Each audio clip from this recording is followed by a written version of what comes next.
Participants also of the round table comprised of official bilateral creditors, the Paris Club Secretariat, debtor countries, and also the private creditor representatives. All of them had participated. This is possibly the second meeting, I think. Just 1 minute.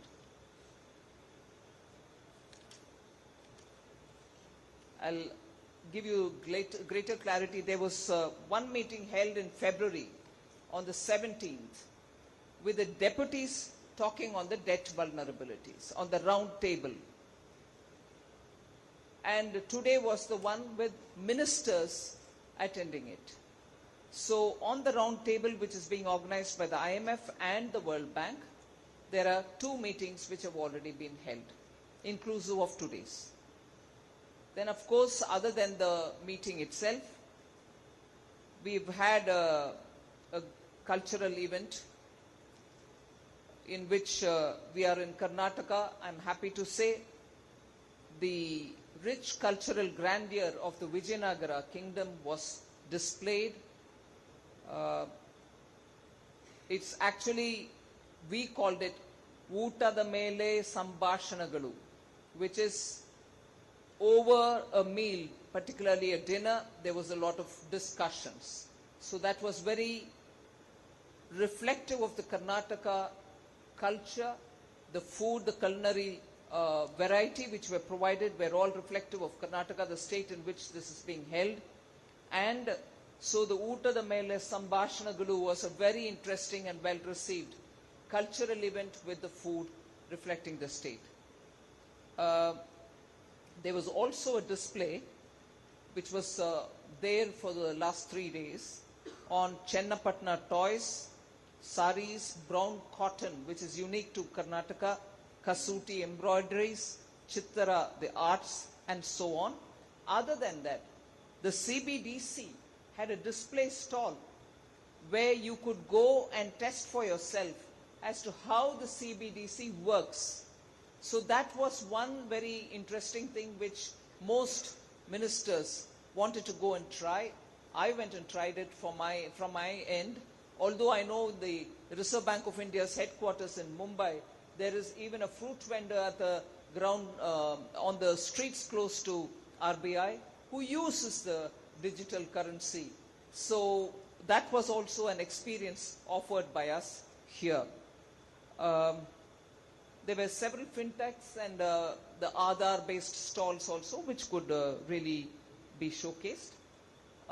Tomorrow, there is a little trip-long excursion which is being offered, taking any member of the delegation wanting to go to Nandi Hills, which is close by, Shravanabelgola, which is one of the world's very unique sites where the tallest statue of Mahavira, the Jain founder of the Jainism, is also there, and Beluru Halabedu.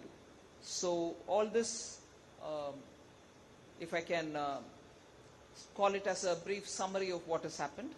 I'm not getting into at this stage, maybe I'll explain it a bit later about my personal engagement, bilateral and other things that I had attended to. But overall, when today the chair's summary and outcome document was taken up, I did mention it when I was introducing the chair's summary. I would like to say that as my concluding opening statement before you have any questions to ask. I am very grateful that India's presidency has received strong support on all our key priorities, has received strong support on all our key priorities, and therefore I'm very thankful to all the ministers and the central bank governors who participated today. India particularly got support for our proposal to bring in an expert panel who will go into looking and providing a narrative. They'll develop a narrative for an updated vision of the MDBs and that can make the MDBs capable of addressing transboundary challenges and also for better development financing mandates that can be fulfilled. So that expert group was a proposal which was given by India. It has received, it has received support from all member countries. And just for information's sake, the expert group has been mandated to submit their report in 3 months' time, so that in the July meet, we will be able to take up the discussions and any follow-up action that may be required. And on that particular expert group, I'm indeed grateful to the US Secretary, Janet Yellen, who had really come forward, putting her support up front. Then the key successes of the negotiation, the team had done a really rigorous work, and I was glad to hear a lot of finance ministers praise the work of the Indian negotiating team. Each one of them came to me to say, you have a fantastic team which has gone through the negotiation process, and the team leaders, Ajay Seth, Secretary, Economic Affairs is here. He led the team, and really they had gone through a consultation process without any kind of meeting difficult moments. Even if they were able to bring everybody on board. So that was one of the things. And on one of the successes for the negotiation, particularly for the chair's summary and the outcome document, was to have arrived at a common position on the debt language.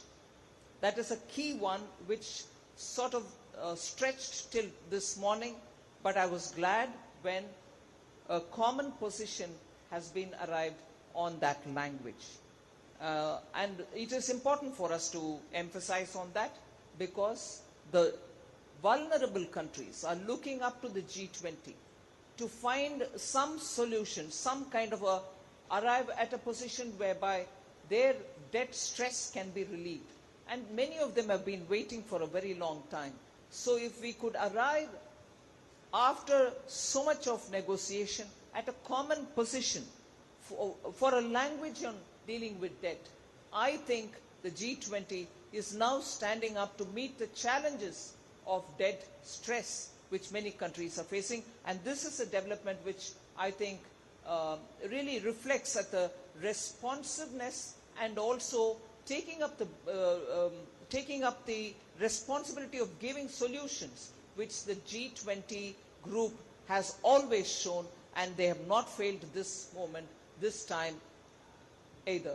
So they stood up to the challenge, arrived at a consensus language, and as a result, on a very, very stressful issue of debt stress and countries really being on the cliff, we had to come up with a solution, and I'm indeed grateful that the G20 membership rose to the occasion and arrived at a common language. So 4 specific countries would benefit by a quick response from the international institutions, and the G20 has actually today paved the way for it. There was also a consensus on stepping up the implementation of the common framework. So that was one thing. And finally, before I conclude, I just want to say, I mentioned it during the session, Saudi Arabia had really come up with a kind of, from its own, came up to help on the discussions when it was on macroeconomic consequences of food and energy insecurity, because there was one reservation they had, but they came up and cleared it, and I'm thankful for them, because food insecurity, fuel insecurity is something which is worrying globally all countries, and for them to have come up saying, all right, we'll come in with our own, we'll join the team in getting a consensus. UK and USA, I'm grateful again for being very supportive on the global coordination framework, particularly on the crypto. China and Saudi Arabia again for coming forward on climate finance mobilization. They have been very, very proactive and came forward. Japan and United Kingdom, on all priorities of the Indian presidency, they've been completely supportive. So I'm indeed very grateful to them.